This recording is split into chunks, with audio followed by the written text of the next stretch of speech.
ಅವರೆಕಾಳು ಪಲಾವ್ ಮಾಡ್ತಾಯಿದ್ದೀನಿ. ಹಸಿ ಅವರೆಕಾಳು ಒಂದು 6 ಸ್ಪೂನ್ ಎಣ್ಣೆ ಹಾಕಿದ್ದೀನಿ, ಒಂದು ಸ್ವಲ್ಪ ತುಪ್ಪ ನೋಡಿ. ಚಕ್ಕೆ, ಲವಂಗ, ಸೋಂಪು ಎಲೆ ಎಲ್ಲ ನೋಡಿ. ಒಂದು ದೊಡ್ಡ ಈರುಳ್ಳಿ ಹಾಕ್ತಾಯಿದ್ದೀನಿ ನೋಡಿ. ಒಂದು ಚಿಕ್ಕ ಕಪ್ಪಲ್ಲಿ 1 ಕಪ್ಪು ತೆಂಗಿನಕಾಯಿ, ಹಸಿಮೆಣಸಿನ್ಕಾಯಿ ಹಾಕ್ತಾಯಿದ್ದೀನಿ.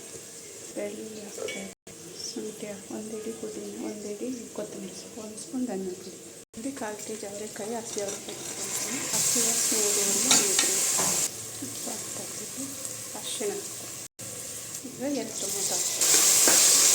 ರುಬ್ಬಿರೋ ಮಸಾಲೆ ಹಾಕ್ತಾಯಿದ್ದೀನಿ. ಚೆನ್ನಾಗಿ ಹಸಿ ಹೋಗೋವರೆಗೂ ಚೆನ್ನಾಗಿ ರುಬ್ಬಿಟ್ಟು ಮಿಕ್ಸ್ ಆಗಿ. ಈಗ ಮೊಸರು ಒಂದು 4 ಸ್ಪೂನ್ ಹಾಕ್ತಾಯಿದ್ದೀನಿ, ಚೆನ್ನಾಗಿ ಮಿಕ್ಸ್ ಮಾಡಿ. ಈಗ ನೋಡಿ ಈ ಥರ ಎಣ್ಣೆ ಬಂದಿದೆ. ನಾನು ಬಾಸುಮತಿ ಅಕ್ಕಿ ಹಾಕ್ತಾಯಿದ್ದೀನಿ, 2 ಗ್ಲಾಸ್ ಹಾಕಿದ್ದೀನಿ. 15 ನಿಮಿಷ ನೋಡಿ. ನಿಮಗೆ ಎಣ್ಣೆಲಿ ಹೋಗೋದ್ರಿಂದ ತುಂಬ ಟೇಸ್ಟ್ ನೋಡಿ. ಬಾಸುಮತಿ ಅಕ್ಕಿಯಿಂದ 2 ಗ್ಲಾಸಿಗೆ 1.5 ಗ್ಲಾಸ್, 1 ನಿಂಬೆಹಣ್ಣು ಹಾಕ್ತಾಯಿದ್ದೀನಿ, 1 ಗ್ಲಾಸ್ ನೀರು ನೋಡಿ. ಪಲಾವ್ ರೆಡಿಯಾಗಿದೆ ನೋಡಿ. ಅವರೆಕಾಳು ಪಲಾವು ರೆಡಿಯಾಗಿದೆ.